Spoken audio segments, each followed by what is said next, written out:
everybody, it's the Lawn Gnome, and welcome to yet another episode of Sunday Sit Down, the show where anything goes and nothing gets left behind. As always, you know who I am Steve, and I am excited for today's episode, but at the same time, once again, a little bit of sadness because this is the second to last episode of Sunday Sit Downs here on my channel, everybody. That means there's one more episode left, just one.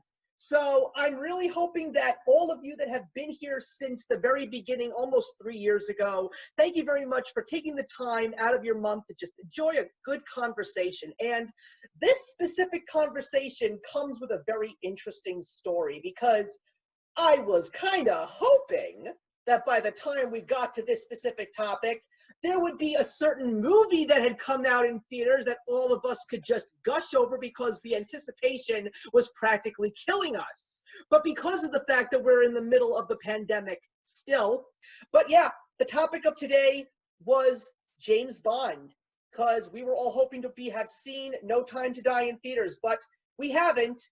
But there's no reason why we can't just talk about the wonderful thing that James Bond is. And the person who has joined me today is someone who I've been following for quite some time. And I gotta say, I am so glad that we are finally doing the show together because this guy has so many great things on his channel, and I just see so much commonality here, whether it's movies, whether it's comic books, whatever. This is a guy I was so glad to finally have join me for a great conversation. It is Durban from the show Durbania. Durban, good afternoon to you, and thank you so much for taking the time to join me on the show today.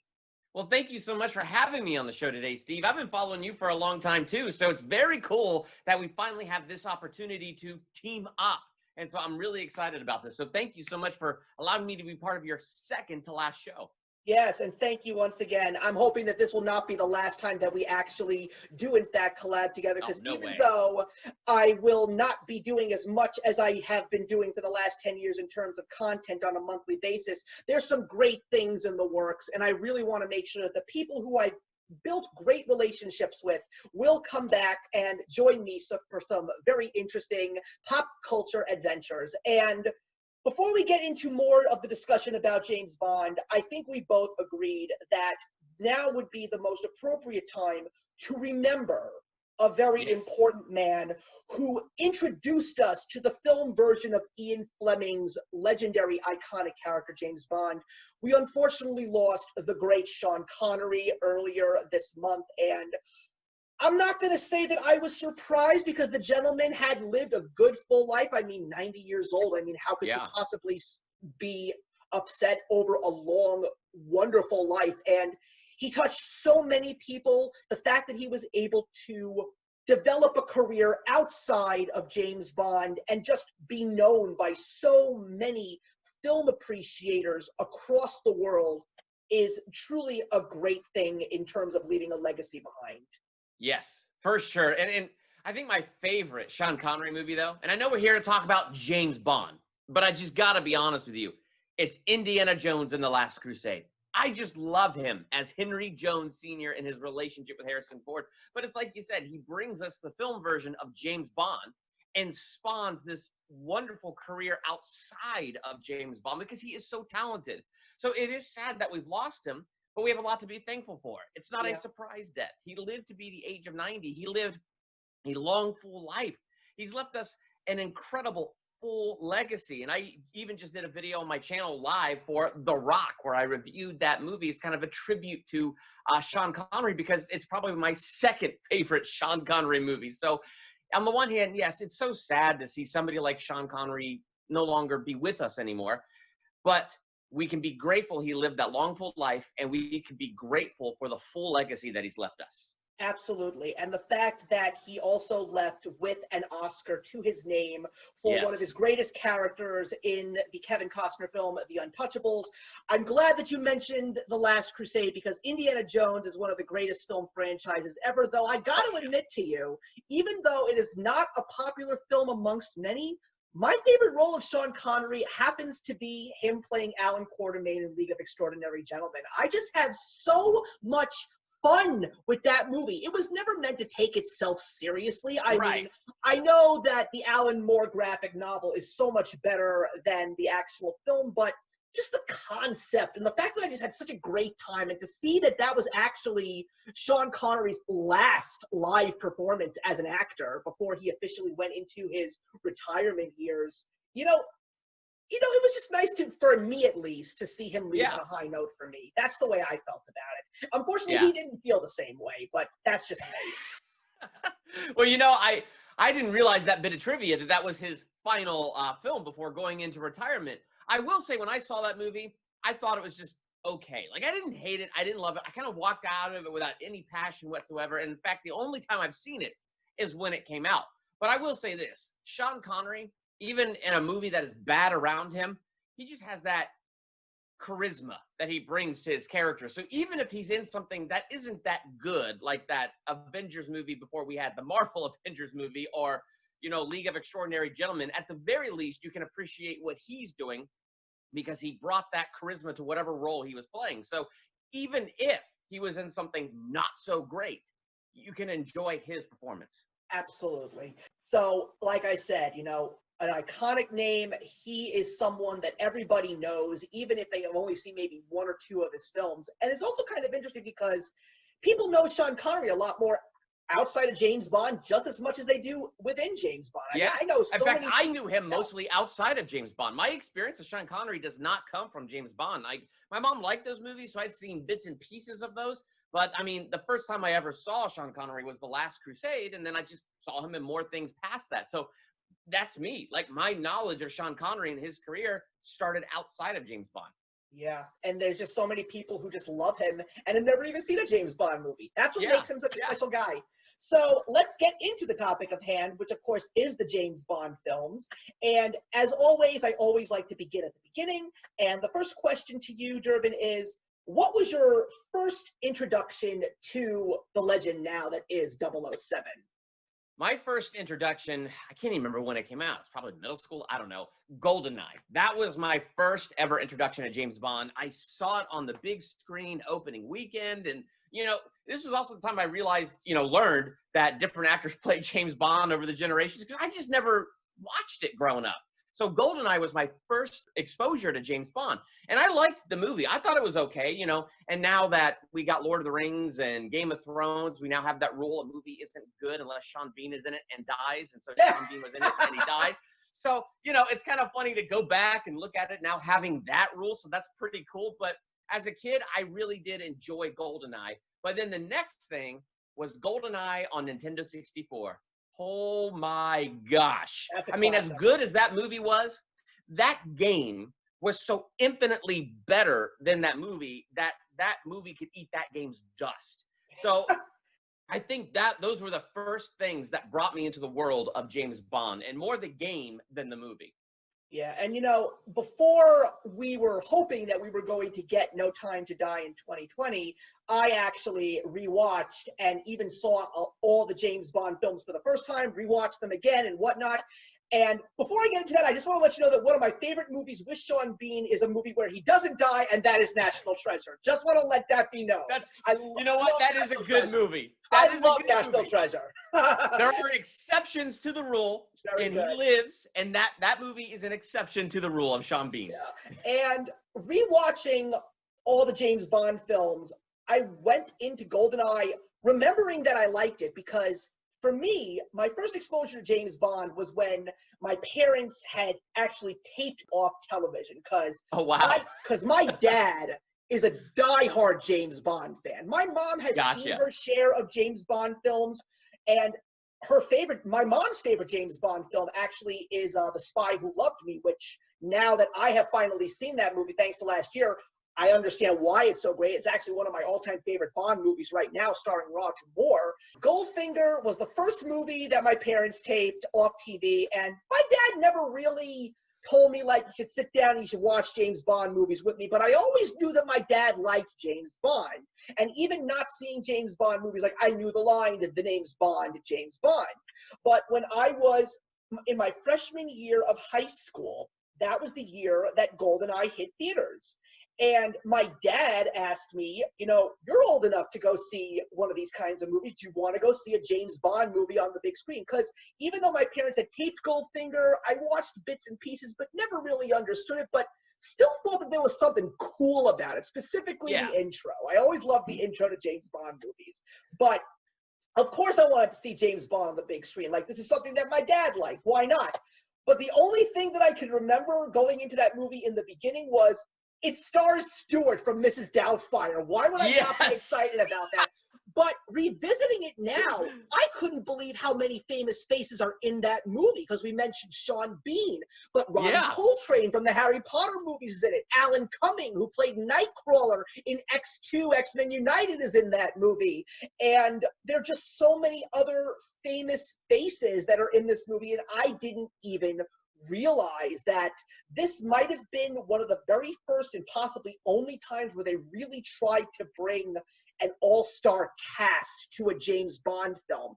And I think that that's also because of the fact that it had been a very, very long time since there had been a James Bond movie in theaters. The last time it was in theaters was 1989's License to Kill. So there was no James Bond movie in theaters until 1995. And speaking of X-Men, Famke Jensen, who plays Jean Grey, is also in Goldeneye. So it was a great way to bring a whole new generation of fans to actually watch James Bond. And to this day, I do think that it is still one of the very, very best. Definitely Pierce Brosnan's best James Bond film. That's for sure. But that's well, you got me convinced to go back and rewatch. I haven't rewatched Goldeneye in a long time. You gave me a list of movies, and I went through that list, but I haven't gone back to watch Goldeneye in a very long time. So you have me convinced now for like just the star power. I got to go back and recheck out that movie. Yeah. I guess that's what the beauty is about people like ourselves, true film appreciators, that we actually realize when we see, like, I'll give you another great example. Everybody knows Christopher Nolan's The Dark Knight. Oh, of course. I rewatched that movie for the sake of reviewing the Dark Knight trilogy last year to celebrate the 80th anniversary of Batman. Yeah. I didn't realize how many famous people are in that movie besides the actual cast. Did you even know that Senator Patrick Leahy is in that movie? No, I didn't catch that. I didn't even, I was like, I saw this guy because I get into politics a lot lately. I mean, who doesn't these days? And I watched a lot of the bringing the justices of the Supreme Court in. So I got to know all these famous faces, and I recognized Patrick Leahy, and I'm like, don't tell me that that's Patrick Leahy. And it was. I couldn't believe it. When you rewatch them, you just don't even realize that when you first saw them. So that's what I love so much about being the film appreciator that I am and just revisiting some of these movies to really see everything that we missed, you know? Yeah. No, it's always fun to be able to do. Like, I'm going through Smallville again right now for the first time, and I don't know how long. And it's so cool to see, like, our current Lois Lane, Amy Adams starring in season 1, and all the fun little stars that you see, like, as they're starting to rise and they're guest starring on these shows, and all of a sudden now they're big stars now, and it's hilarious to go back and see that. Absolutely. And I think what's also really funny is the fact that the two of us had a really good beginning to introducing ourselves to James Bond, and yet the funny thing is, so many James Bond fans out there, most of them I don't think have ever even read the original Ian Fleming novels. Yeah, I've never read the original Ian Fleming novels. I'm kind of interested to. I just have never gotten around to it. Yeah, it's just so funny how the films have actually become so much more of an impactful thing towards the franchise itself. And I really do feel that Ian Fleming himself would be quite proud to see just what a phenomenon, and more importantly, the staying power, because it is very hard for a film franchise in general to survive for almost 60 years. It's kind of crazy. It's kind of a miracle for a film series. I mean, even with Star Wars right now, it's all divided in two. You know, those you can't like mention Star Wars without angering 50% of the people. And so to have something like this that has that type of legacy and has been sticking around for that long, it's really good and impressive. And that really leads into the second question. What do you really think it is about 007 that makes this franchise such a hit that it is, and what makes it so relevant even after? Because again, 2022. That's going to be the 60th anniversary of the James Bond franchise hitting theaters. 1962 was Dr. No. What is it about this movie? What is it about this franchise?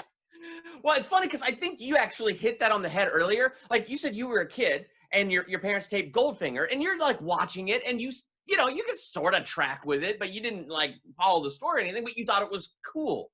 And I think that's the thing about James Bond. Like whether you're a kid in the 60s watching it, like definitely a kid is going to think that's cool, or you're an adult, there's something fun about seeing this guy that is prepared for anything and everything. And he's just got a handle on it, like that confidence, that suave that he has. And let's just be honest, especially in the 60s, the fact that he could get any girl he wanted. I mean, there's something about that as you're watching that, you're like, that's kind of cool. Like the secret agent thing is very cool. So like you and me, like when I saw Goldeneye, I was like in middle school, and it's not like I was paying tons of attention to the story, but it was a cool idea.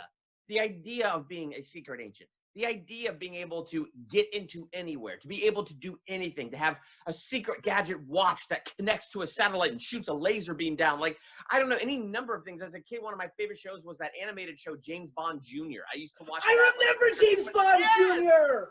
Oh, yes, I love that. And if I'm going to be honest, that was probably my first exposure to anything Bond related. But the point is like, I always thought that was so fun as a kid, the gadgets, the gizmos, and how cool James Bond Jr. was.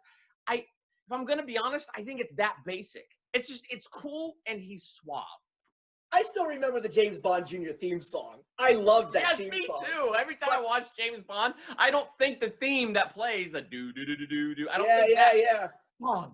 James Bond Jr. Yeah, exactly. And also, you mentioned all the gadgets. I mean, look, as I'm pretty sure that you also watched Inspector Gadget when you were a kid. Yeah, of course so the I whole did, thing yes. about, like, law enforcement with all the cool gadgets, like, that's just something we all ate up. Because I think one of the funniest things is, my mother's not as big of a moviegoer and a movie appreciator as I am, but she does like lots of movies, and she does like television shows. I still remember when I actually got into James Bond, how she was begging me to try and watch episodes of Get Smart. Because I remember that. My mom used to watch that show too. Yeah, and the cool, like, shoe phone and all that stuff, which actually is kind of gross now that I think about it. Oh, gosh, putting that to my face. Come on. What bathroom did you walk through? Yeah. But I honestly think, in my opinion, the reason why James Bond has such staying power is because James Bond in the last 60 years almost is practically a chameleon. The franchise just knows how to shape itself into the times, make itself so relevant to what's going on. It's like, considering the fact that for the longest of time, the whole thing about the James Bond franchise was, it was capitalism versus communism, England and the United States versus the KGB and Russia and communism.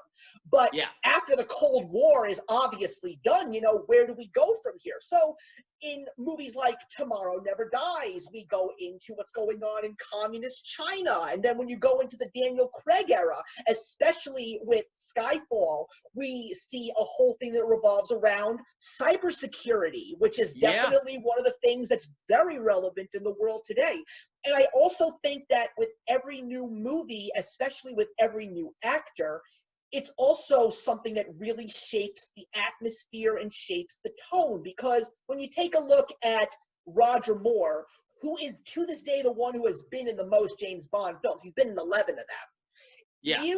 That when you take a look at all his movies, they were definitely very campy, definitely very gimmicky, because, the 60s and the 70s, even going into the 80s, you had a lot of that camp.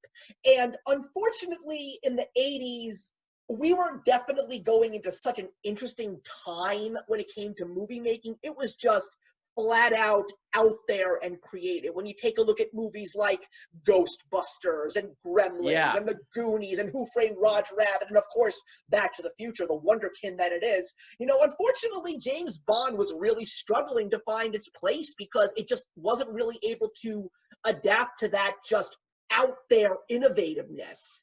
But then at the very end of the decade, when you got Timothy Dalton in there and you get two of the darkest and grittiest James Bond films that, in my opinion, are so overlooked and people don't even realize that I liked them. I had never seen them till you put them on a list for me to watch. And you talk about adapting to the times. I feel like those movies did a good job adapting. And it still kept some of the campiness, like feeding Felix to the sharks. Like, what on earth is that? But it was a little campy and a little gruesome. So it's very, I thought the Timothy Dalton movies were really good. Yeah, because I think what they really did was they said, okay, the gimmicks are obviously not working. So I think what we need to do is we need to strip it away and we need to get right back down to the bare bones, like the real spy. And ironically, when Pierce Brosnan's Bond movies come in, that's when movies are just getting like way overblown over budget. I mean, like that's the era of Independence Day. So Yes. you had to make the big explosions, the craziness. Like, and for crying out loud, in Goldeneye, one of my favorite scenes in that movie is the fact that he's chasing the villains with a tank. Like, he's literally in a tank and he's driving down the streets. Like, that's a little extreme. And it obviously, and also about Pierce Brosnan, he got way too gadget heavy. Like, I can't remember if it's Tomorrow Never Dies, or I think it might be The World Is Not Enough, but it's the one where he actually controls his car with a remote control. And with like a sidekick kind of thing. And I'm like, that's a little too gadget heavy. And then, but you know what's funny is you call that a gimmick and gadget happy, but you know, even today, somebody at church was showing me their cell phone where they have an app to control their car. And like, well, then syndicated at the same time. Also, then after that, you know, Daniel Craig's era comes in and we go back to the dark, the gritty, the classic spy. But I will definitely want to harp on the Daniel Craig era soon, because there is definitely something extremely different about the Daniel Craig films compared to all the others. But it's also because of the fact that we had that cast. It's like, you got to enjoy the company of M and the company of Q and Miss Moneypenny, like all of these great actors. I mean, look, I don't care what anybody says about powerful women, but when Judi Dench became M, that was one of the best parts of the James Bond franchise. That lady, there is something truly special about her. And when she became the first female M, I think James Bond fans embraced her, because lady got a pair of brass balls under that skirt, and she didn't take that from anybody. That is so true. She was a great M for sure. I especially in the Daniel Craig era. Like, she's tough as nails. Yeah, and I'm sorry. I mean, sometimes Ralph Fiennes can be quite menacing, but unfortunately, as M, not this time around. There are big shoes to fill in regards to what Judi Dench left behind. That's all I'm going to say. And, 100%. Yeah, and speaking of Judi Dench, that leads us into the third topic of conversation, and that is the Bond women. Now, in the world that we're in right now, and believe me, this is a whole other topic for a whole other time, regardless of who I actually have this conversation with. But the whole concept of the spy and getting the girl, or even the strong female agent, you know, we're in a time with it, which is #MeToo movement. And the question is, does the concept of the Bond woman still hold water today? Like, is it something that we can still have in this franchise without a whole bunch of people just going completely berserk saying, no, we can't have this? Yeah. Well, it's funny because it's like, I feel like it reflects the time that it's in. I mean, what was the 60s? Free love. And so you have Goldfinger and a female character named Pussy Galore. Yeah. Seriously, come on. Are you kidding me? And so, you know, it's funny because you look at it and you can see that it really does reflect the time that it's in. And so would it work now? I mean, for me, I'm going to say, let's forget the #MeToo movement. And just as me as a Christian looking at it from the Christian perspective, you know, I don't like looking at women as objects. I don't like it taking men and reducing them down to just drooling dogs. Mm-hmm. And so it's funny because it's like, yeah, it definitely in our modern day, that should definitely be updated a little bit. But who also doesn't like a little romance with their spy movie? That doesn't mean you turn a woman into an object of lust or a guy into a drooling dog. But, you know, if you throw a little romance into it, that, you know, you can still have a Bond girl without objectifying her and without turning the guy into a drooling dog. And you have that extra element of conflict. And so, you know, like, you know, can a spy like that truly have romance? And so, and what would the girl think about that? And especially as they're going through, so there's like a lot of interesting things that you could still do with that. So I mean, I don't know, like those are my kind of honest thoughts, but no, especially what they did in the 60s, it's like that's not gonna fly today. I don't think so. Well, quite frankly, in my opinion, since I've seen all the James Bond movies up until this point, the only time when a woman truly got objectified was in Goldfinger, when she was officially killed with gold paint and was basically turned into an inanimate object. So technically, that's sort of like objectifying a woman. Yes, I get But yeah, so I don't know. It's an interesting concept for sure. But as I'm watching some of those older movies, it's funny because I am seeing it get updated and I'm seeing it get handled better as it goes on. So it's like, Yeah. I don't know. It's kind of a weird question to say, is that outdated? It's like, well, it just depends. You look at the 60s, yeah, that stuff is totally outdated. Like that's weird. You look at today, like with Daniel Craig, I mean, I don't know. I don't know. So it's just one of those things where I think you just got to treat everybody with respect. And I agree with that 100%. And also, the whole thing with the romance, that's just something that you see all across the board when it comes to the spy novel or the spy movie. Because having a moment of passion and a moment of romance in the world of a spy, unfortunately, that is something that a spy will normally do for the sake of building trust. That's unfortunately something that actually happens when it comes to being a spy. I mean, forget about that. I mean, you could see that in almost every other kind of spy film. But one of the few things that I will say is, as the movies do move on, yes, that romance and that passion and those one-night stands may still, in fact, be there, but there's definitely a little bit more strength that builds in the female character that is represented in the Bond film. I mean, I think that you definitely see that in the one movie that has only one James Bond actor playing him once, George Lazenby, who plays James Bond in His Majesty's Secret Service. He played James Bond in between two films that Sean Connery was playing James Bond. He took a hiatus, then he came back to film his last movie, which was Diamonds Are Forever, before Roger Moore took over. And in His Majesty's Secret Service, you actually see James Bond fall in love and really care about a certain woman to the point where he actually gets married. And what better actress plays that role of the lady that he gets married to than the late Diana Rigg? So that was absolutely wonderful to know. But when you get into a movie like 1974's Man with the Golden Gun, one of the highlights of that movie is James Bond's relationship with fellow spy Holly Goodnight. And there is so much witty comedic banter between the two of them. They're constantly pointing at each other's screw-ups. That's the best part about that. I don't know how Christopher Lee feels playing the villain in that movie when he sees something like that happen. So there's another James Bond movie I can highly recommend you. It's probably— I'll have to check that out. Yeah, it comes right after Roger Moore's first movie, which is Live and Let Die, which is one of my personal favorites, which in that movie, the leading lady is played by Jane Seymour, aka Dr. Quinn Medicine Woman, one of her first roles.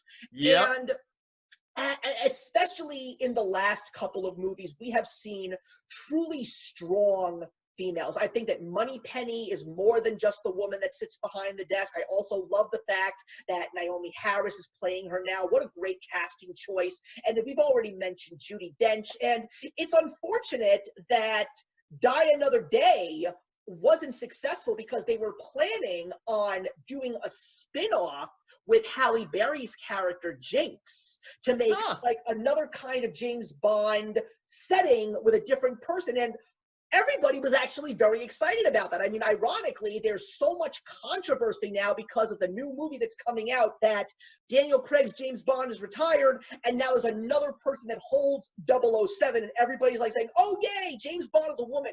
No, the woman's just got the title. But would it be cool to see a spin-off of Lashana Lynch play a brand new 007 that is not necessarily James Bond? Why not? You know? Yeah. Because the truth of the matter is, that's not really what upsets people. If you take a brand new character and you introduce it into the world that's already been established and you have that person be the leading role and go off onto their own adventures, people welcome that. But when you actually take an established character and you do something completely different with that character, that's what upsets a lot of fans. You know, that's really what it is. And with James Bond, you do have something different because, I mean, I know we might have a picture in our mind of what James Bond looks like, but he's got something naturally built into his character. 007, James Bond, it's just a title that an agent holds at a certain time, which is why it makes so much sense that you can have all these different actors throughout time playing James Bond. And so it's like, yeah, because it's just another guy taking on that title and taking on that name in the agency. So, like, There's no reason you couldn't have a woman step in and take that moniker of 007 because that's what it is. They're secret agents, and that's their moniker. And if they actually start that movie off saying, remember who originally held this, keep up the legacy, like be just as strong, or if not be stronger than the original 007, Yeah. that's an empowering thing that would definitely make the fan base happy. Heck, you can even have James Bond, just jump out of the bushes and just give pointers just for whatever, for the sake of it. I mean, I don't know. Yeah. But the point of the matter is, it's just when people are saying that the next James Bond should be a woman, that's the part that irks people. 007 can be a woman, but James Bond is James Bond. I get that 100%. That's really what yeah. it is. But again, the passion and the romance is just the spy moniker. I mean, let's just say that in the future there is actually a 007 that actually is a woman, and the woman has an affair with a man on her mission. Is anyone going to be upset about that? No, because that's the lay of the land. That's how the spy movie works, regardless of whether it's the man or the woman. Because think about it this way. Another movie that I will recommend you is The Spy Who Loved Me. Yep. And the whole concept of that movie is a English spy, 007, teaming up with a Russian female spy. So think about it this way. You could take that whole story and you can show the entire movie from the female spy's point of view. Yeah, that's I think the important thing is just be true to the correct characters and give a good story. I think that's all we want as an audience. James Bond lore is established. That's why if somebody carries the name James Bond, there's a certain expectation that goes with that character because his lore is established. I remember when Daniel Craig was announced as James Bond and everybody was ticked off because he was blonde. Yeah, but to a certain degree, Roger Moore had brown hair. Sean Connery had black hair. There really shouldn't be a problem. I mean, when I heard Daniel Craig was going to be James Bond, I was thrilled because I had been watching so many movies with Daniel Craig, and he is such a badass. I mean, now, I don't really know who's going to fill the shoes of James Bond soon, but we'll get into that very soon. But in regards to women, there is one thing where I feel that women are lacking, but it still is one of the best parts of the James Bond franchise, and that's the villains. What is it about the villains that are so memorable? And not just the lead villains. The sidekicks are just as memorable as the villains, but as far as I'm concerned, I think we do need some more female James Bond villains. We've had our share, but very, very few. Yeah. It's funny because I think what's so memorable about the villains is how over the top some of them can be. When you have James Bond strapped to that steel table and the laser going straight up and it's about to go between his legs, they turn it off at just the right time. I mean, I think it's the over-the-top villains with the over-the-top plots. But, I do love the side villains. You're going to have to help me out with the names. The dude with the hat. Odd Job. Odd Job. Okay, I knew it was an O. Anyway, I liked Odd Job. Well, let me ask you a question. Sorry for cutting you off, but I'm pretty sure you've seen Austin Powers. Yes. Now, do you get the concept of random task? Yes, I do. And it's one of those things that is just so hilarious to me because it's part of what's so campy and cheesy. But it's funny because I look at it and I go, all right, definitely in a Daniel Craig Bond movie or a new Bond movie, you don't want to go campy and cheesy. That doesn't really work for today. But there's also a fun element to somebody like Odd Job or Mayday, the super strong woman who, it's funny, she popped on and went, oh, it's the girl from Conan the Destroyer. This is the Grace first movie Jones.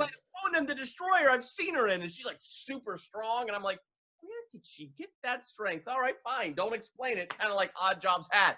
How does that hat kill somebody? How is that hat? Oh, fine. Just don't explain it. But I think it's those over-the-top gimmicks that, especially in the time they came out, it's just more fun. It's tongue-in-cheek. It's fun. And I think it's what makes it memorable.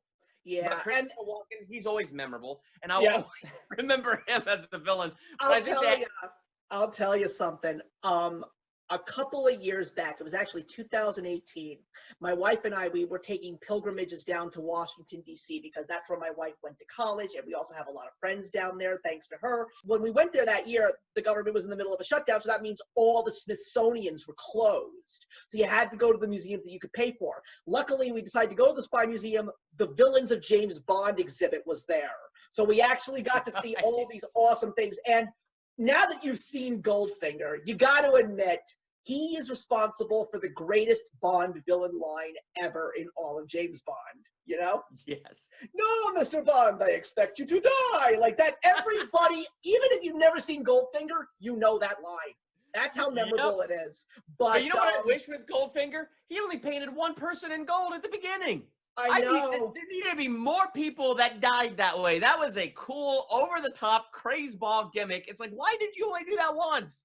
Yeah. Oh my gosh, you should have done that a couple times. And I'll tell you one thing. Rewatching all these Bonds and actually watching Goldfinger for like the first time in such a long time, he was one of the smartest Bond villains ever. His plot was so ingenious. Like, yeah. Wow. I am absolutely shocked that someone in the real world has not thought of something like that before. You know, I like wonder if they have, and we really just have much better security than the movie gave us credit for. But absolutely. no, he had great plots and all that stuff. So like, and I think that's the other thing that makes them memorable is like if you have a good Bond villain, and yes, it's cheesy. It's what Austin Powers makes fun of the most. You put the good guy in this huge trap, and then you leave him alone to his own devices. But I think it's fun to see the villain do the over the top trap, and then watch Bond figure out like a puzzle and get out of it. And especially if you're watching it, you're kind of projecting yourself on that character. Because I mean, let's face it, it's fun to do that. It's kind of fun to picture yourself figuring out that puzzle. Oh, look at the gadget in my watch. That's right, it's a magnet, and I'll just magnetize the thing up here, and you know all that cool stuff. So I think it's just because they are fun. Like the Craig villains aren't sticking out to me as much. It's like I could look at Casino Royale is one of my favorites, and I can't even picture the bad guy right now. Like you're talking about Lasheve, it's Max Nicholson, it's the guy with the like the scar on his eye and whatnot, and then there's also like, you know, there's I remember him. Like that was interesting, the guy with the scar. Like that was I remember that a little bit. Like you know, it's not as memorable like as, you know, Goldfinger and stuff. So it's like yeah, they did a better job earlier with those. Yeah, and the whole thing in the earlier Bond franchise, you know, it was the whole, you know, MI6 versus Spectre, and of course we get the infamous Blofeld at the very beginning of the Bond franchise with Thunderball. We finally see him, and that's basically where Austin Powers gets the idea for Mr. Bigglesworth. It's the cat and all that stuff, and the scar on the guy's eye, that's Blofeld. But the thing I really like about the sidekicks for the villains is the fact that most of them don't speak much. And it's really more about their actions. Like, you watched a lot of James Bond Jr. One of the big names from the James Bond franchise that comes into the James Bond Jr. cartoon is Jaws. Everybody knows who Jaws is, and he was in 2 of the James Bond films. That's how popular he was. Wow. But you mentioned Mayday. I mean, Mayday is a great villain sidekick. And in The Man with the Golden Gun, you got the guy who plays, the small person in Fantasy Island. Everybody knows that character. He plays Knick-Knack, the sidekick to Christopher Lee in The Man with the Golden Gun. I can't remember his name or the character that he is in Fantasy Island, but in Live and Let Die, you have Teehee, the guy with the metal hook hand, you know? It's and his smile ticked me off the entire time. Like, I thought his hook hand was crazy cool, and like how unbelievably strong it was. And of course, no origin to that. It's just unbelievably strong. But I'll never forget him because of that freaky smile that he gave every time he was about to kill somebody. And you know, and quite frankly, you know that your James Bond villain is a good villain if he actually can upstage the sidekick, because there are very few James Bond lead villains that have actually managed to do that. I think Goldfinger is definitely one of them. Obviously, Blofeld is another. Zorn is the other. I mean, Christopher Walken, I think he had way too much fun in that movie. He really did have way too much fun in A View to a Kill. And even though the Timothy Dalton Bond movies are great, I really don't remember the villains much, but in License to Kill, oh my God, Benicio del Toro, I remember him. He scared me. He was, because he didn't say anything, He was a man of action, and in his eyes, you could see this James Bond villain sidekick. He just loves to kill. And Oh it's yeah. terrifying. It is Yes. absolutely terrifying. And Yeah. yeah, and Sean Bean is definitely one of the better villains in James Bond as Alex Trevelyan. He is great. And I also just loved when they decided to bring the Spectre story back in the Daniel Craig era. And out of all the people that they chose to bring Blofeld back, they picked the right man. They brought Christoph Waltz. Oh my God. When I heard that he was going to play the Bond villain, I was so excited. And even though it's still not out yet, I am so excited to see Rami Malek as a Bond villain. I am so excited for that. Yeah, I'm looking forward to that new one. So I can't wait to see where they go with that. Right. So another important thing that makes James Bond what it is. I mean, we've obviously touched upon James Bond himself. We've talked about the leading ladies. We've talked about the villains. But another staple is the music. I mean, everybody knows John Barry's James Bond theme. It is legendary. Yep. Everybody knows the opening sequence with the white circle looking down the barrel of the gun. You see James Bond walk right through and shoot first. Like, that's legendary. But the thing that I love so much about the music is when a new James Bond movie is announced, the one thing that everybody wants to know is, who is singing the next big James Bond song?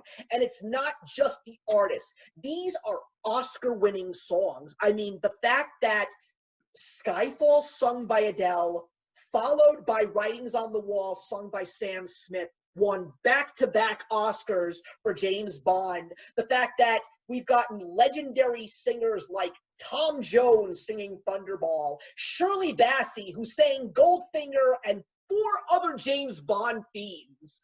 And we've had so many other famous ones like Nancy Sinatra, Duran Duran, and in the next movie we're going to have Billie Eilish. What is one of your favorite James Bond songs? I mean, have you at least heard them all? I don't think I've heard them all, but of the ones that I've heard, I have to say Live and Let Die was probably the most memorable one that has stuck with me.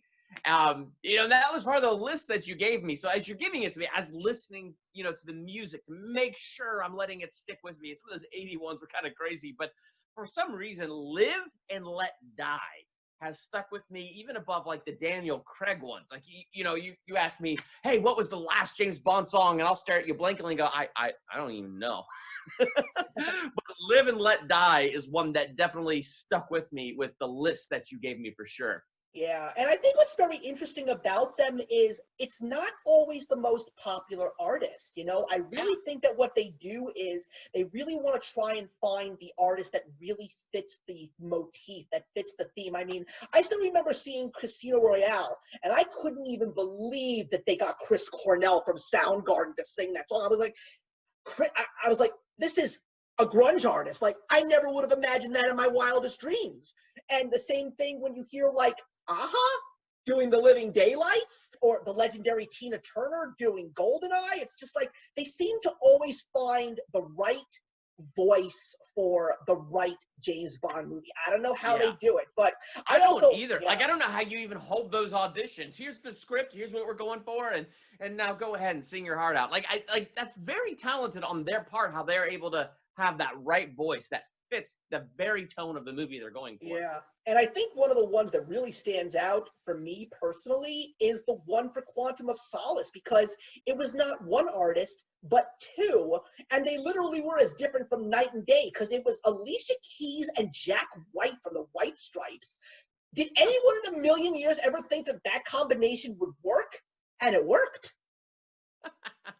Yeah, I mean, that is so true. And of course, I can't remember that one now. I haven't seen that one in I don't know how long. But yeah, no, they do a good job picking out the Bond song. Even the 80s, like when it had those weird 80s vibes to it. I'm like, this is a weird song, but it fit the movie because we like, well, this is a weird movie. So they did a good job like picking the right artist for the right tone for the right movie. Yeah, my favorite James Bond song is actually from 1981's "For Your Eyes Only." It's by Sheena Easton, and maybe that's just the Seinfeld fan in me because I love "My Baby Takes the Morning Train." You know, Seinfeld fans and Euro Trip fans unite right there. That's like one of the right greatest there. songs of all time, and I think that "For Your Eyes Only," like, I'll be honest with you, that does not sound like a James Bond song. I'm not gonna lie. Look for that one and listen to it. You'll never guess that it's a James Bond song. But Awesome. I will do that. it's a very good song. I really, really like it. It's very 80s, and you just never would guess that it is. And then when you hear a song like License to Kill, sung by Gladys Knight, I mean, like, that sounds like a James Bond song, you know? Yes. Yeah. And also just an honorable mention, one of my favorite bands has sung a James Bond song, and that's The World Is Not Enough by Garbage. I love Garbage. And Shirley Manson is one of my favorite female vocalists, and oh man, that song, that sounds like a James Bond song, first of all, and it is just beautiful. I wish the movie was better, but for crying out loud, even Madonna's done a James Bond song. So oh yeah, the other thing that I want to ask you is there a specific artist that hasn't done a James Bond song that you would like to see perform a James Bond song in the future? Well, it's funny because you sent me these questions. I'm like, this is going to be interesting for me to answer because I guarantee you I'm going to give you artists you've never heard of. So background for me, I spent about 14 years working in Christian hard rock radio. Okay. So for me, there's a plethora of bands that probably nobody's ever heard of that I think are incredibly talented that I think would do great with Bond songs. So the first one that comes to my mind is a band called Skillet. And I picked them because they do have a lot of crossover. And they've done a lot of stuff like opening up for like WWE and other things like that. So they have like their music in a lot of different places. And, you know, I've had the pleasure of meeting some of these bands, and like the lead singer, John Cooper, like I've gotten to meet him, and he's freaking hysterical. And he's somebody that I think could have an absolute blast doing something for James Bond. And the other one, and I'm going to butcher her last name. Her name is like Lacey Strum or Lacey Sternum. I can't remember, but she was the lead singer of a band called Flyleaf. And now I know Flyleaf. Yeah, and now she's a solo artist. So she's not the lead singer there anymore, but I got to meet her when she was still the lead singer of Flyleaf, and she's shorter than me, skinnier than me, and I have no idea how her voice is capable to belt out the power that it does.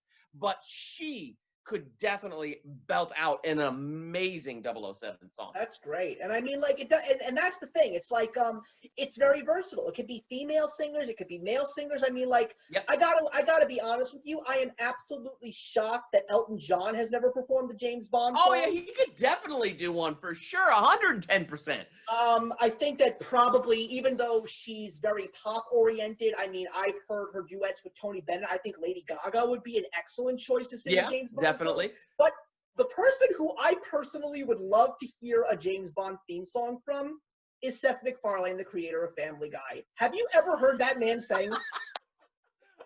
I've heard him sing in Family Guy and a few other things that he's done. And he does have a fantastic voice, but I only know it within that whole spoof realm. I mean, the guy has a series of albums. Like, if there's anyone out there that could get close to the vocal range of Frank Sinatra, it's him. He's got this beautiful voice. Oh, yeah. And I've heard him sing Frank Sinatra songs on Family Guy. So, yeah, he definitely has a great voice. I could totally see him doing that. And I could see him pulling off something that is very Tom Jones-esque with Thunderball. Sure. I would love to see it, because that's the thing. I mean, don't get me wrong. When it comes to comedy, he is one of the best comedy writers out there. Forget just Family Guy. I think that The Orville is one of the best shows out there right now, especially because it's a love letter to Star Trek. But the fact that he's hosted the Oscars, and he had this great opening performance where he really tried to boast out his vocal range in regards to how he sings, and I'm just like, there is a different side to this guy, and I think he just needs the perfect opportunity to really show that even though I am great at comedy, I'm very versatile, because that's what gives anyone in entertainment staying power. I mean, the fact that, like I said earlier, I mentioned Lady Gaga. Now, I'm not the biggest fan of her pop music, But when I heard her sing Somewhere Over the Rainbow on the Oscars, I was like, holy cow, I never knew she had this kind of vocal range. I thought it was one of the most beautiful performances I ever heard. So we can't just go in judging people in regards to their talent because they all have so many different sides to them. I mean, so true. Like, I think a perfect example in the world of acting for me in my entirety of enjoying anyone's work is Leonardo DiCaprio, because the years where he was, the fangirl favorite, Titanic, The Beach, all of these movies that are not really my cup of tea. I thought this guy was not real. But then Steven Spielberg gets his claws on him and puts him in Catch Me If You Can. And then a few years later, Martin Scorsese gets his hands on him and throws him into The Departed. And now Leonardo DiCaprio is one of my favorite actors of all time. I mean, it was pretty much solidified when he played the character that he did in Django Unchained with Quentin Tarantino. I'm like, I love this guy now because the guy has proved to me that he always has been a great actor. He just wasn't getting those projects that the overall, especially a lot of guys, really needed to see him do. He is a great actor. And it's funny you said Elton John earlier, because I would not have put Elton John on my list only because I haven't seen all the Bond movies. And I would have thought for sure Elton John already did one, especially with his involvement in the Kingsman movies, which is freaking hysterical and awesome. So it's one of the things I would have thought for sure he had already done it. Now, knowing he hasn't done it, I would definitely put him on my list of people to sing a Bond song in the opening credits. Yeah, and unfortunately, some of those famous artists that have left us too soon, like, oh man, if they ever decided they would have given Freddie Mercury and Queen a chance to perform a Bond song, that would have been something truly special. That's true. Because, say what people will say about Bohemian Rhapsody, I love that movie, and I just love Queen in general, and I know how beautiful Freddie Mercury's voice was. But, look, if they could get bands like Duran Duran and Aha to do Bond songs, the skies are the limits in regards to who can actually do it. I mean, I didn't even know that Billie Eilish was going to perform the new James Bond song. It's even already out. You can actually listen to it. It's not bad at all, because there were rumors that Dua Lipa was actually going to do the James Bond song, and I would have welcomed that too. I think she's a great vocalist, but Billie Eilish did a fantastic job. The song is a self-titled track. It's No Time to Die. It is really, really good. I was shocked. Awesome. I'm going to have to go check that song. I haven't had the chance to go listen to it yet, so I'm going to have to go do that for sure before the movie comes out.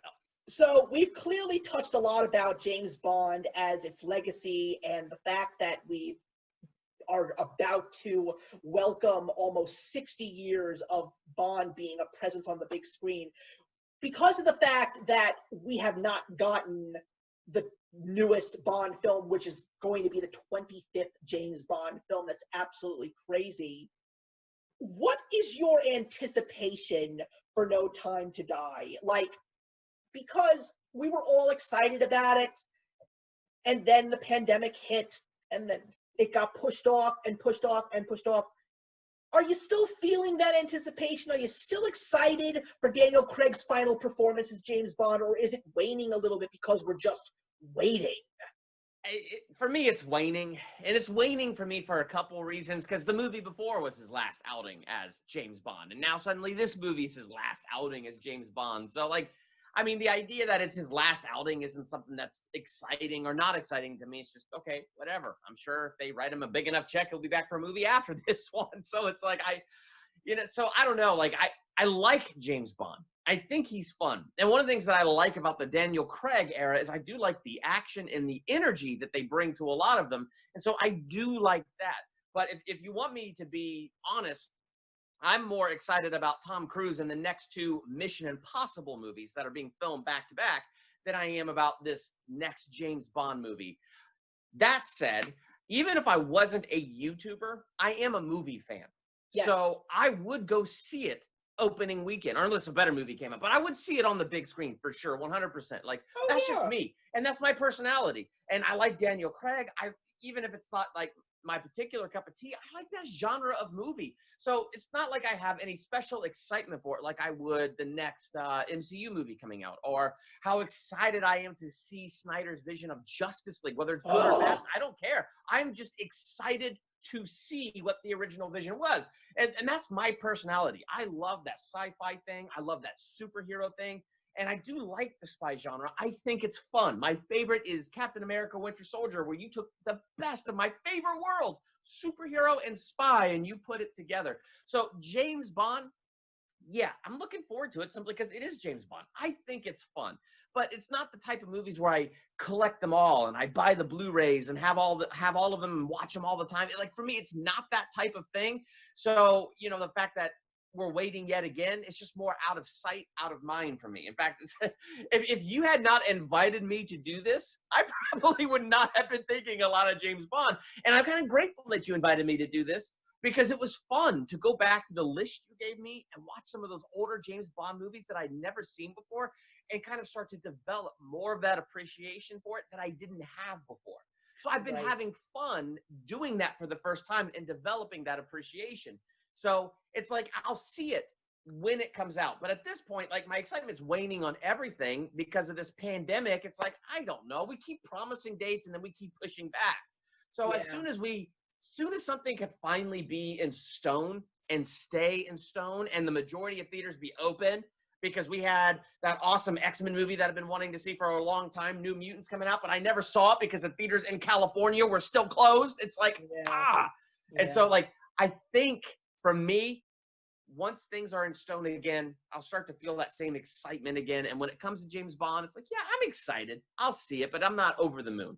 Gotta be honest with you. First and foremost, I want to say thank you so much for mentioning Captain America Winter Soldier. That's my favorite MCU movie. Anyone that thinks that Endgame is better than that is lying to themselves. There's something about Winter Soldier that is just the thing that makes me so happy and angry about that movie is the MCU really showed us how dark they could actually get. And then they pulled back, and they never tried to go back to that anymore. I'm so upset about that. But I will still go and see those movies just because they're so much fun. I mean, look, I love the Spider-Man movies that the MCU has. Those are just, that's what I want Spider-Man to truly be. You know, the fact that they got such a young actor and he's going to be there for a while, the fact there's a possibility that they'll pass the torch on to Miles Morales, I think that's a great idea. But you know, the thing about James Bond is exactly what you said. Like, I don't own any of those movies on Blu-ray and DVD, but I will watch them because they're just fun. I don't think that they have the extreme rewatchability as some of my movies that I own are. And I think it's also because of the fact that a lot of them are much too long than they have to be. I think, unfortunately, some of them really do outstay their welcome. And it's just because of the fact that it's just not every single one of them are truly great films. I think that the reason why I'm so excited to go see James Bond in the theater still is because it's actually one of the few movies that I only will go see in theaters with my dad. He's the one that introduced me to James Bond. My wife loves James Bond, but she knows that when it's James Bond, Steve goes with dad. That's him, and that's a father and son tradition. And the same used to be with Star Trek, but I didn't see any of the J.J. Abrams Star Treks with my dad, and that's only because of the fact that's not my dad's Star Trek. And that's another topic for another time, but I go and see James Bond movies with my dad. He's been taking me to see Goldeneye. We were literally ready to go see No Time to Die, and then this happened, and we were so angry. Like, we were literally planning the watch date. We were ready to go. And I was actually kind of excited because of the fact that this was going to be the first time that I was actually going to take him to the movie. Like, he was going to come to my house. I was going to drive him to the local theater because he's not familiar with the area that I live in. So it was sort of like a passing of the torch. Like, he's been taking me to see all the Bond movies, and now I'm finally going to drive him to the theater, take him to the movie. Like, I was excited. And the only thing that I am hoping is there's only one thing that has happened in all the almost 60 years of James Bond that I have never gotten right. And I think that because of what they've done with Daniel Craig, they might actually do it right. And that is give the actor the proper send-off. They didn't do it Yes. well for Sean Connery. They did it horribly for Roger Moore because, unfortunately, he just stayed too long. I mean, he was doing James Bond into his mid-60s. And Yeah. that was a The shock. last one you had me watch, he was looking pretty old. And it's funny. And you can see that in the choreographing of the fight. It looked Oh, yeah. so fabricated and fake. But this is a 60-year-old guy doing that. It's impossible. And and don't even get me started on how horrible they did it with Pierce Brosnan. But the thing that I like so much about the Daniel Craig Bond films is that it's an ongoing story. They don't do that much with the James Bond films. And the fact that we started out with seeing James Bond on his first big mission up until the point where we're going to see him in his retirement years and come back for one last mission because the game's not over yet. I'm just hoping that they just give Daniel Craig the proper send-off because James Bond needs a proper good send-off. I want people to feel overly satisfied. I mean, look, we will never knock Pierce Brosnan or Daniel Craig or Timothy Dalton or Sean Connery or George Lazenby, but they've all never gotten the proper send-off. I mean, Timothy Dalton just vanished after 2 movies. You know, it's which is too bad. I know. I there was so liked much him. potential. There was so much potential for him. Those 2 movies that he's in are just so different and so dark. Like you could have literally brought him back a couple years later with that exact atmosphere. I just don't know why they didn't do it. Maybe there's something about it that we didn't know. Maybe he had a real falling out with the producing company. I don't know. Yeah, maybe. Let us know in the comments if you know. Yeah, that's a great idea. So now we're coming up to the last question, and that is, who do you think might actually be the next 007? I mean, I still remember there were so many rumors that it was actually going to be Idris Elba, and he said no. Yeah. And even the producer said James Bond is not going to be a person of color. He wasn't written as a person of color, and I know that there's so many people that are upset over that, but there's nothing wrong with a character not being a person of color. It's not supposed to make other people feel bad. But right now, what I am personally hearing is the rumor that the next James Bond is going to be Tom Hardy. And I would welcome that because I think that Tom Hardy will definitely pick up from where Daniel Craig left off. I think we'll have more of those true, dark, gritty spy movies. Though, if I want to go a little bit younger and try to have a guy be there for a long time, you know, instead of a James Bond actor starting in his late 30s, early 40s, and going into his 60s, maybe we could have someone in their late 20s going into their 40s. I would love to see Taron Egerton, and maybe that's just because of the fact that I love him in Kingsman. Yep. I think it's because, though, like, he's in Kingsman that we won't see him as James Bond, because I feel like that's just too close and a little too typecasty, and it'll be too hard for us to get that out of our mind. But I agree with you. Like, if he had never done Kingsman and they just put him as Bond, man, he would be a good, young, high-energy James Bond. I don't think it would be the kind of grit that we have with Daniel Craig. It would definitely kind of be a little bit more return to the more funner version that we've had back in the past. But there's nothing wrong with that, as long as you tell the story well and you do it good. So but I think the fact that he's done Kingsman kind of holds that up. Yeah. A rumor that I like, and my wife doesn't like and does like, Henry Cavill. I could see him as James Bond. Can see that. I can see that. My wife doesn't like it because she thinks he's too buff, like he's literally too big to play that role. And I'm like, yeah, I can kind of get that. At the same time, I think he's suave, and I think like he could definitely play that suave, debonair type character. And I'm like, yeah, I could see Cavill. And then I was kind of looking it up to see what other rumors there were, and I liked Richard Madden, who's Robb Stark on Game of Thrones. Yes, I like Richard Madden a lot. And part of that is, like, I liked him as Robb Stark a lot, but also his youth. Like, he's a younger dude, which means he could probably maybe do 12 Bond movies. Maybe he could be that guy that gets, beyond that 11 and maybe not overstay his welcome and get too old to do it. But the point is, like, he's young, he's a good actor, and he can carry it. So I would probably say those are my top 2. And now that you mentioned Tom Hardy, I could put that in my top 3. Yeah, and I mean, we've also, and I know for a solid fact, we're going to see the rest of the cast come back. I'm pretty sure that Ralph Fiennes is going to stick around to play M for a while. I like Ben Whishaw as Q. I really do. I mean, Desmond Llewellyn is the longest staying Bond actor out of everyone that has ever played a James Bond character. He played him until the day he died. And I am still going to say this. He wasn't in many of them, but I did like John Cleese as Q for that little bit of time that he played Q. But that's just because I love John Cleese. I adore John Cleese. Yeah, he's pretty awesome and pretty hysterical in whatever he does. So yeah, but I don't think I've seen the full movies where he's Q, but the moment you said that, it's like suddenly I could picture him in the garage, like walking Bond through it. So I think I've definitely seen segments where I've seen John Cleese as Q. Yeah. But I like Ben Whishaw because he's very dry. And I also liked the chemistry that he had with Daniel Craig. I think that they're both fantastic together. I really do. Yeah. And I am definitely still on board for seeing Naomi Harris play Moneypenny as the franchise continues on. I gotta tell you, I'm very curious to see Lashana Lynch's role in No Time to Die.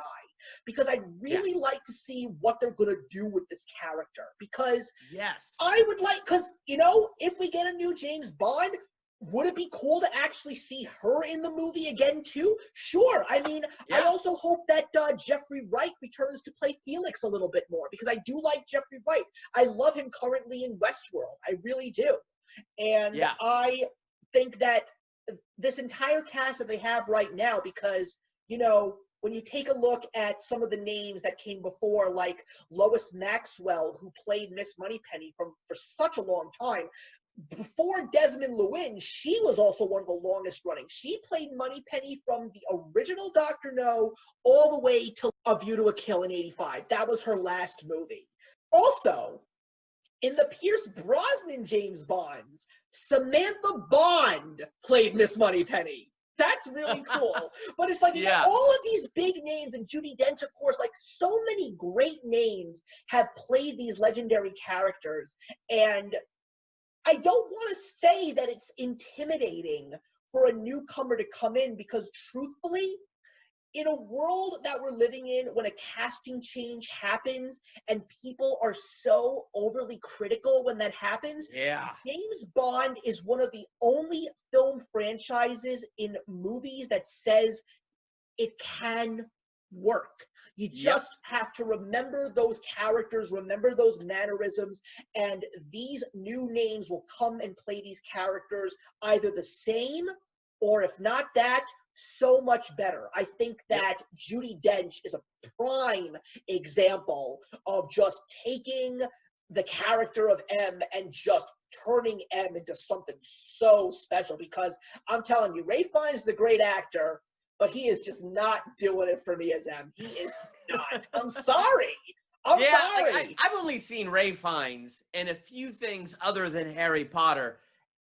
And yeah, he's an okay actor, but Voldemort, to me, was his best role that I've seen him in, that I like him the best in. So I will definitely say that one of my favorite roles of his is in Grand Budapest Hotel, because it's unlike anything that he's ever done before. He is so quirky and loopy. You don't see Ralph Fiennes play a character like that. I mean, so that's always fun. Yeah, I'm glad you mentioned Voldemort, because when I watched Skyfall, when he officially became M, I literally yelled out on social media, "Voldemort is now running MI6, run for cover."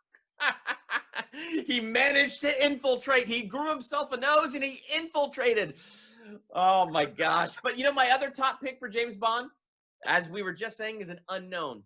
Okay, I mean, that's always great. Grab somebody that has never been seen before, who carries no baggage, no weight, no expectations. And granted, it might be nerve-wracking for them to step into those shoes, but you know what? It might just be healthy for us in the internet age who rant and rail about every stupid thing we could possibly rant and wail about.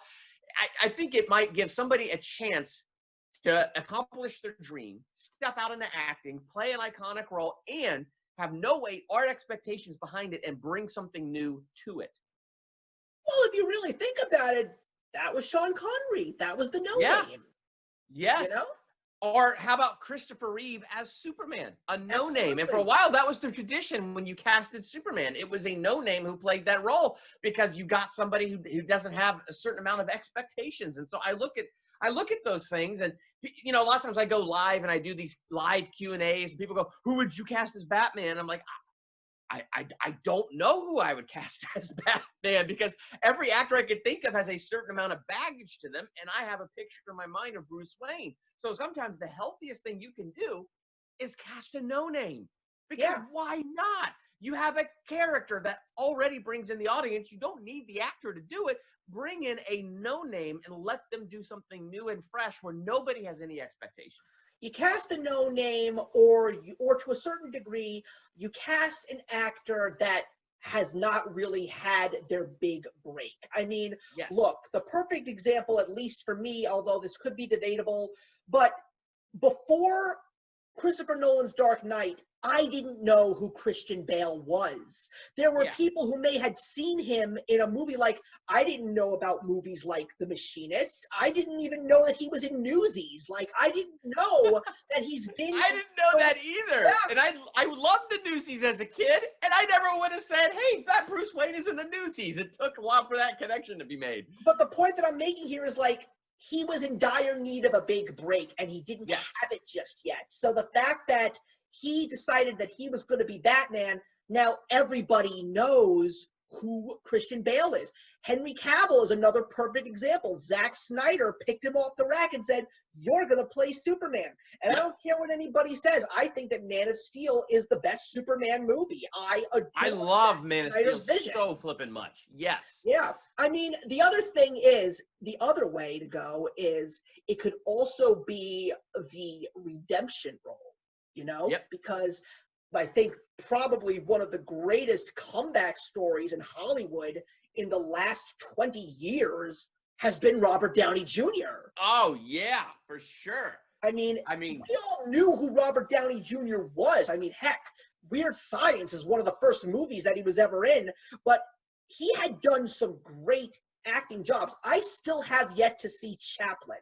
I really want to see him play Charlie Chaplin because I heard he's fantastic. I haven't seen that either, and I should definitely go check that out myself.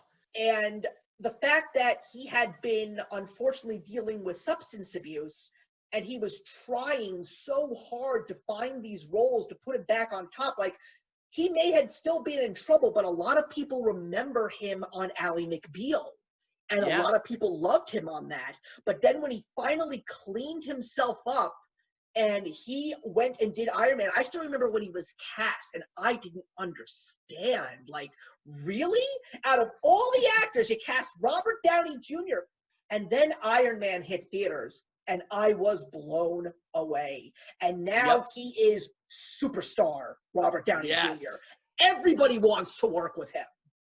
Yeah. So that's another way that you could go. You could find one of those actors that unfortunately has been down on their luck and hasn't really been getting one of those truly big roles. I mean, look, I'm not going to say that he should be James Bond, but you mentioned Harry Potter. I think that Daniel Radcliffe is a fantastic actor. I've seen a lot of his work outside of Harry Potter, but he hasn't been getting one of those big movies that people of all kinds will actually flock to the theaters to see him star in. And it is stuff that you've heard of, you know, and some of the stuff straight to Netflix or straight to a streaming service. And I've watched a few things here and there. Like you said, he's pretty darn good. I don't understand why he's not more famous doing more stuff, because he is talented and he should be doing more stuff. And he's getting a lot of great projects. I mean, for crying out loud, he's done Broadway. And people say that he's fantastic on Broadway. I just don't understand what it is about. I mean, if I'm going to be honest, and I think that this is going to be the best place to close this discussion, I mean, we could continue on for another hour or two, but I think we have to have other things to take care of and all that wonderful stuff. But one of the few things that I'm hoping for is, if there was anything that could be positive that could come out of this pandemic, is the fact that the movie industry is going to have to take a step back and really think a lot about making all that money back that they were unfortunately unable to make this last year. And I feel that it's got to go back to that time where it wasn't about pushing an agenda. It wasn't about making Yes. groups of people happy. People need to start making movies for the joy of making movies again. Amen to that. And I feel what really needs to happen is these companies need to just take a look at, like, it's literally going to be like a game of 52 card pickup. Throw a whole bunch of names on to a table. Flip the cards over and say, who out there is going to get the people to come back to the theaters again? Because I have these conversations with so many people, and there are so many people that are saying that the movie theater going experience is dead. I highly disagree. Oh, I disagree. It's a great experience to leave your house, go to that gigantic screen, and get that amazing surround sound, eat some popcorn with some jalapenos. I love doing that. And have the movie experience. So people want to go to the movie theaters again. But I agree with you 110%. During this kind of pause right now where everything's pushed, it's like, I think Hollywood does need to reevaluate. Movies are supposed to be fun, and they're supposed to be a place where we go and escape. It's not supposed to be, let me push this message and preach this agenda and shove this down your throat. No! It's fun. Why is the original Star Wars trilogy so timeless and so exciting? It's fun. It took something so unbelievably basic, like the hero's journey, and it had fun with it. We have space wizards with laser swords, and it's brilliant. I think there's so much conflict with the new ones because now they're trying to make it relevant and throw this message and that. It's like, no, you're missing it. George Lucas made this for the kids. It was basic and it was fun. Do that. Have George fun. Lucas just wanted to go out and make a movie. That's all he wanted to do. He had a story to tell, and he wanted to bring that story to the masses. And because I actually had a conversation about this exact topic with a friend of mine on social media, and she was saying that her husband believes that the movie theaters are dead. And I said to her, here are 3 reasons why that is false. Number 1, the fact that if these companies are going to just go straight to saying we're going to do everything on streaming, there's going to be no more big budget film. It's going out the window. It's going to get to the point, because a lot of people are talking about this right now with all these streaming services. These companies are only going to be able to give you, at least, if anything, if they're lucky, 2 truly great movies a year, and then everything else is just going to be crap. Nobody's going to be on board with that at all. Number 2, if that's going to be your business plan, think about all the actors that are going to have to take a pay cut. You think they're going to want to take those pay cuts? Seriously, you've unfortunately groomed these people to love the sweet life. There is no way in hell that these people are giving up that life anymore. And what's going to happen is there's going to be a much larger transition to television, because and the problem with movies right now is the fact that television is where people are going, because that's where you have the time to make the story, build the characters. That's why people, when they talk about things they love to see, they're not talking about the last great summer blockbuster. They're talking about Stranger Things. They're talking about The Marvelous Mrs. Maisel. They're talking about The Boys. They're talking about Westworld. They're talking about all these great television shows, because these characters are being built up. These stories are being grown. Seeds are being planted. Stories are just keeping on and keeping on. It's literally like they're all watching soap operas right now. That's number 2. And number 3 is the fact that people are not going to want to be told, if you want to see something from us, you have to rent it. You have to subscribe. I am still not going to be getting myself Disney Plus, even though I am pissed beyond belief that Soul is not going to be shown in theaters. It will not. I have seen every Pixar film in theaters since the original Toy Story, so since Soul is not making it to theaters, my streak is quote-unquote not broken. So this doesn't count. That's true. It is not broken. But I am hoping that they are going to still put that movie out on Blu-ray, because I want to own that movie. I don't want to pay $15 a month for the rest of my life just so I can watch that movie. And it's also kind of funny because Amazon had this exact same thing happen. This woman downloaded and downloaded and downloaded all of this stuff with her Prime membership. And then she unsubscribed to Prime. Guess what happened? She lost all of her stuff. And she threw out a lawsuit. And they said, did you read the fine print? You don't own anything you download for streaming. You rent it. If you want it, buy the physical copy. Yep. That's and what I'm Amazon a physical said. copy person. That's what I do. I buy physical copies. I always have physical copies.